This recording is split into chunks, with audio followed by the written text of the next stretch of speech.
मोदी सरकार ने एक बड़ा दांव खेला है। मोदी सरकार के इस दांव ने भारत और पाकिस्तान के मुसलमानों को हैरान कर दिया है। मोदी सरकार उन मुसलमानों का सहारा बन रही है जो भारत और पाकिस्तान की मुस्लिम आबादी काफिर मानती है।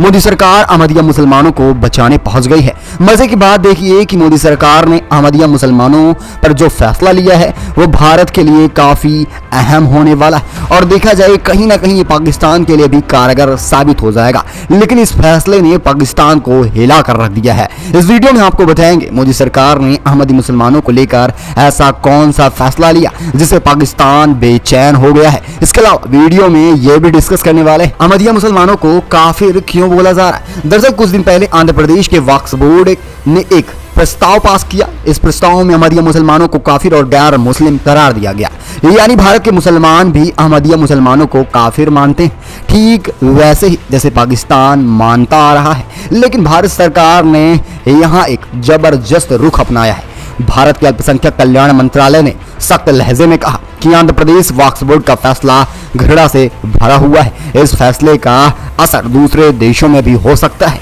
यानी आंध्र प्रदेश के वक्फ बोर्ड ने जो नफरत अहमदिया मुसलमानों के प्रति दिखाई है, इसी नफरत का असर दूसरे देशों में रहने वाले अहमदिया मुसलमानों पर भी पड़ने वाला है। भारत सरकार का सीधा सीधा इशारा पाकिस्तान की तरफ था। भारत ने जिस तरह से 3 आंध्र प्रदेश वक्फ बोर्ड पर अब बुलडोजर चलाने की बात कही है, लेकिन अब वहीं इसको लेकर पूरी तरह से घायल हो चुका है पाकिस्तान वो देश है जहां खुलेआम अहमदिया मुसलमानों को मारा जाता है, उनकी मस्जिदें गिरा दी, यानी उनके मदरसों को तोड़ दिया जाता है, अहमदिया मुसलमानों की मस्जिदों में बम धमाके किए जाते हैं।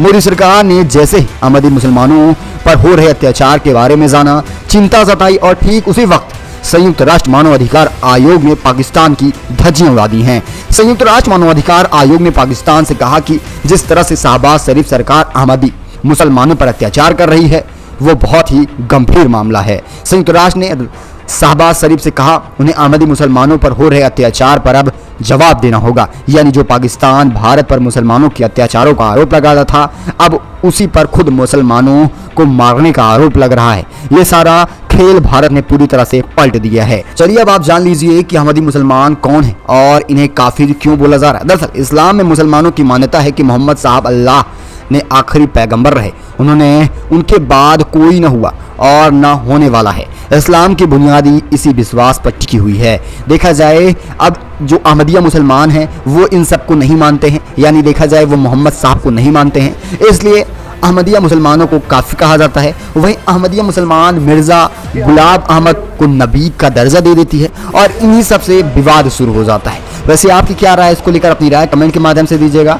वहीं पाकिस्तान जो मुसलमानों को लेकर एकजुट होकर खास तौर पर लगातार भारत के लिए घृणा की कार्य करता आया है, आज खुद के मुसलमानों पर काल बन चुका है और खुद के घर में मारकाट चल रही है। इसे आप किस तरह से देख रहे हैं, अपनी राय कमेंट के माध्यम से देना ना भूलिएगा। इस खास खबर बस इतना ही, मिलेंगे आपको अगली बड़ी अपडेट में, तब तक के लिए धन्यवाद।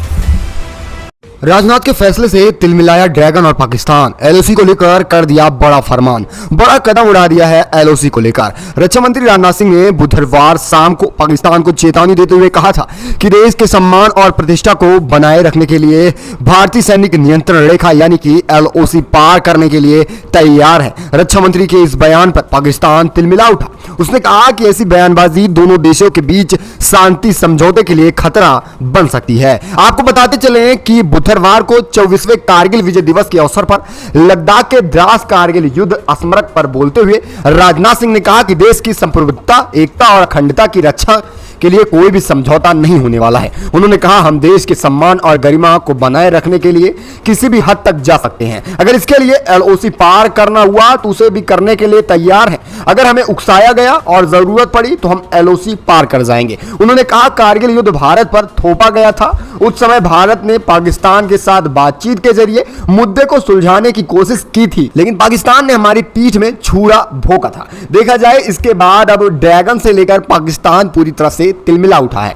दरअसल देखा जाए राजनाथ सिंह के बयान के बाद इस्लामाबाद कि विदेश मंत्रालय में अब ये बातें होने लगी हैं। पाकिस्तान किसी भी आक्रामकता के खिलाफ अपनी रक्षा करने के लिए पूरी तरह इस समय सक्षम नहीं है, क्योंकि सबसे बड़ी वजह है आर्थिक व्यवस्था पूरी तरह से पाकिस्तान की चरमरा चुकी है और अब पाकिस्तान कोई भी नापाक मंसूबे करने को सोच भी नहीं सकता है। लेकिन इस पाकिस्तान को नहीं कहा जा सकता है, चैलेंज दिया गया था और अब चैलेंज दिया जा रहा है कि हम एलओसी भी पार कर सकते हैं, इसमें कोई बड़ी बात नहीं है। वैसे आपकी क्या राय है? जिस तरह से राजनाथ सिंह ने कहा। चलते एक और बड़ी खबर, भारत से गई अंजू इस समय पाकिस्तान में देखा जाए नरसुल्लाह के साथ डिनर करती हुई नजर आ रही है, लेकिन खास बात यह है कि बुर्का भी पहनी हुई है, बुर्का नसी नजर आ रही है भारत की अंजू इन दिनों पाकिस्तान में है। वहां अपने फेसबुक फ्रेंड और कथित तौर पर प्रेमी नरसुल्लाह के साथ खैबर पख्तूनख्वा प्रांत में एक दूर दराज के गांव में रह रही हैं। वहां पर देखा जाए डिनर करते हुए देखा गया है और देखा जाए एक पाकिस्तानी पत्रकार ने वीडियो को ट्वीट किया है, इसमें वह बुर्का पहने हुए दिख रही हैं। वीडियो में नरसुल्लाह को पारंपरिक टोपी पहने हुए भी देखा गया। डिनर में उनके साथ कई और दोस्त शामिल रहे थे। देखा जाए 34 साल की अंजू का जन्म उत्तर प्रदेश के कैरोल गांव में हुआ था और देखा जाए राजस्थान के अलवर जिले में रहती थी और पाकिस्तान नागरिक नरसुल्लाह के साथ सन 2019 में फेसबुक पर दोस्ती होती है। दोस्ती से धीरे धीरे प्यार में बदल जाता है और फिर देखा जाए फिर एक देश को छोड़कर पाकिस्तान पहुंच जाती हैं। अब अंजू को लेकर आपकी क्या राय है? जहां एक तरफ सीमा हैदर को लेकर भी भारत में जमकर बवाल मचा है, वहीं दूसरी तरफ अब पाकिस्तान में भी भारत से एक लड़की पहुंच चुकी पाकिस्तान, इसको लेकर आपकी क्या राय है? और जहां देखा जाए इसने अपना नाम भी बदल दिया था, फातिमा नाम रख लिया है अंजू से। वही एक और बड़ी खबर निकल के आ रही है, जिस तरह से भारत ने कारोबार को लेकर चावल पर बैन कर दिया है, पूरी दुनिया भर में तालका मचा है, हाहाकार मच चुका है। भारत की तरफ से गैर बासमती सफेद चावल के निर्यात पर बैन लगाने से दुनिया भर में हलचल है।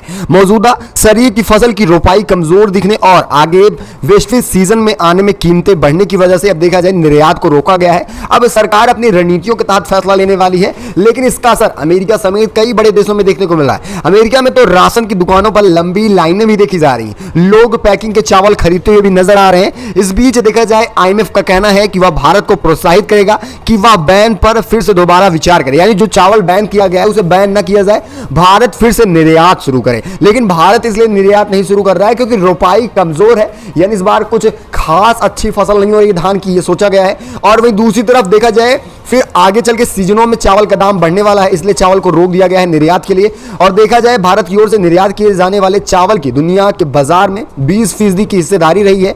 ऐसे में भारत के बैन होने से हलचल तेज होती जा रही है। अब कई देशों की सरकारें सीधे भारत की सरकार से ही चावल खरीदने के लिए एग्रीमेंट भी करा रही हैं। United Nation Food Agriculture Organization से जुड़े राइट्स मार्केट के विश्लेषक मुफ्तदा ने भी कहा है कि राष्ट्रीय कारोबार से भरोसा कमजोर होता जा रहा है, क्योंकि भारत ने अचानक निर्यात को रोक दिया है और कहीं ना कहीं ये विदेशी देशों को एक करारा झटका है। आप इसे किस तरह से देख रहे हैं? क्या भारत को निर्यात करना चाहिए या नहीं, या फिर अच्छे अवसर को देखकर निर्यात करना चाहिए? अपनी राय कमेंट के माध्यम से दीजिएगा। अगली एक और अपडेट।